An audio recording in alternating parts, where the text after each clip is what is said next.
Good morning. We have to begin now chapter 30.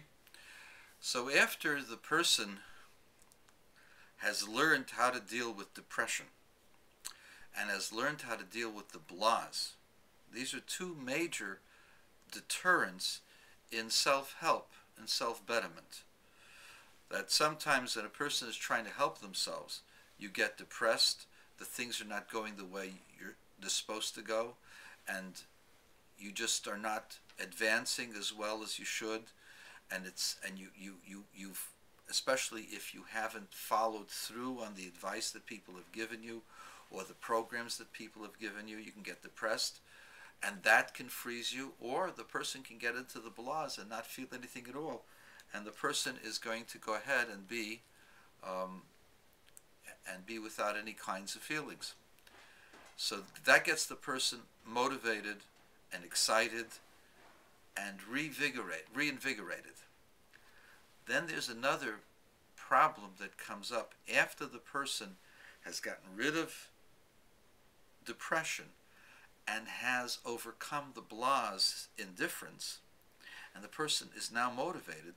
There's another factor where the person feels that he's into something that somebody else doesn't have, and he feels superior to other people. And a lot of times this happens with Baalei Tshuva or anybody who's into something. They feel that they have everything and everybody else has got nothing. This is one of the problems that existed in the time of the Alter Rebbe, when people would study Torah and they were into the learning and they understood the things and they could discuss things back and forth, and the ordinary average person couldn't. They would look down at them. The same thing is true when somebody is pursuing something very, very holy. It's possible for the person to feel superior to somebody else and to hurt another person. And not only to hurt another person, to begin to feel indifferent to the other person, or to hold oneself superior. Arrogance, selfishness, and self-satisfaction, as opposed to accepting another human being, is a very major problem in interpersonal relations. And so the Rebbe wants to make sure that you get the motivation, get rid of the depression, get rid of the blahs, and remain humble. How do you do that? So he says like this in chapter 30.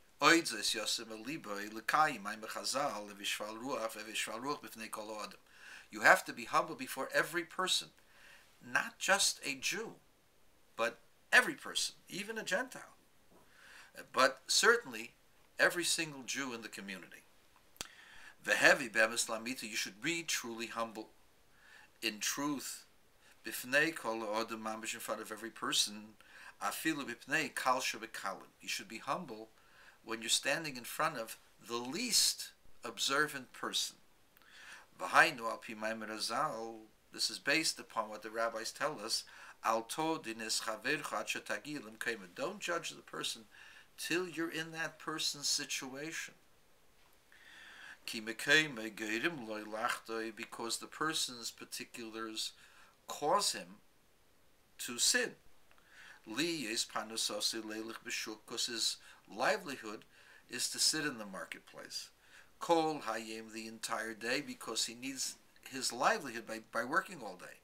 And he sits at the corners. The people used to sit in front of the stores, and they would see passersby, and they would see all kinds of things, including people who sold contraband, people who sold drugs, people who sold all kinds of stuff, and the kinds of immoral people that come around in the major cities.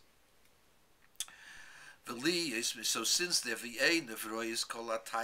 I see all the desires, and the eye sees and the heart desires,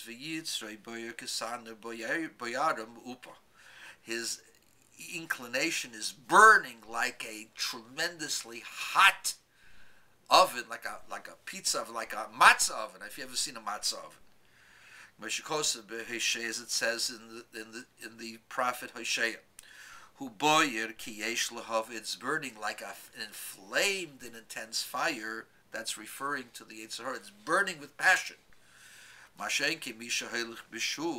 Somebody who's going in the marketplace, just occasionally, little bit. But v'roiv hayom yoshev bebeisa, most of the time he's in his house.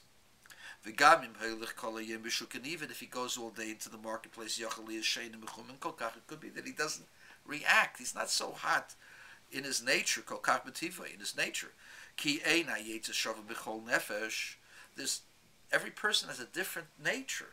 Yeshe yitzray, there's people whose yetzer doesn't get affected. What they see in the other people get affected, aroused, and they can't help them.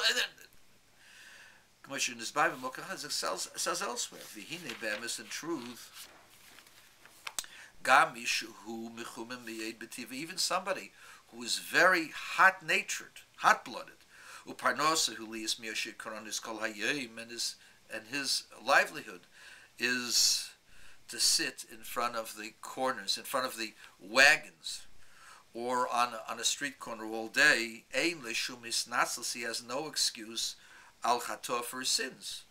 Umikri Rosh Gomor, and he's called a completely wicked man, al asher ein pachad elakim l'negened, because there's no fear of God before him. Ki hoyo lo lisapek v'limshol an ruach tavose, he should have controlled himself, shabeliva, because of the desire in his heart, pachad Hashem baroi kol masa, because of the fear of God, who sees all of his action, which is Baaliel has explained earlier. Because even though one's heart is burning for passion, the intellect controls the heart. You can change channels and not go after the desires of the heart. Because the mind controls the passion, if it wants to, by nature. But this is a very strong and powerful fight, to break the Yetzer Hora that is burning like a fire, like not just like a fire, like a flaming fire, because of the fear of God. It's just like a tremendous test of a person's faith.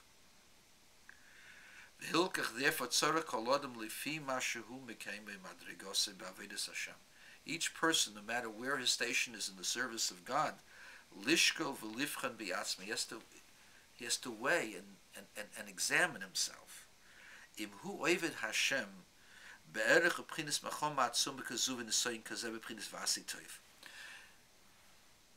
other person has a battle against doing the wrong thing. Sulmira, turning from evil. The nature of other people, myself for example, I have no desire for certain things. I don't want to desecrate the Shabbos. I have no desire to desecrate the Shabbos. I have no desire to eat non-kosher. So for me, there is no battle to do those things. For me, the battle is to learn Torah, learn more Torah. So the question is, do I overcome my passion to learn more Torah and do more mitzvahs like the person that's got to fight his Yetzer Hara? Of course not. I don't have that. So I should be humbled before that person.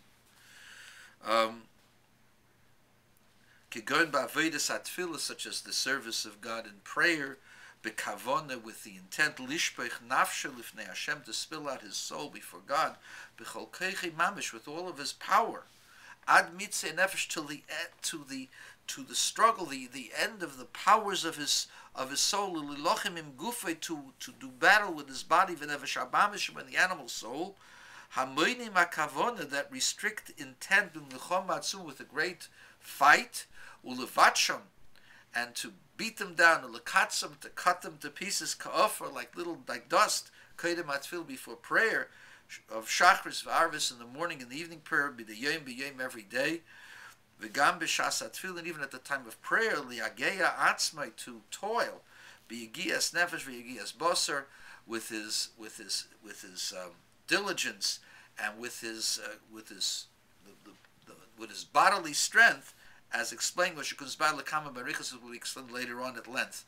So if a person has to evaluate, am I serving God with this same fight, the same battle, the same to overcome the things that keep me from doing the right things? And the answer, of course, most times is no.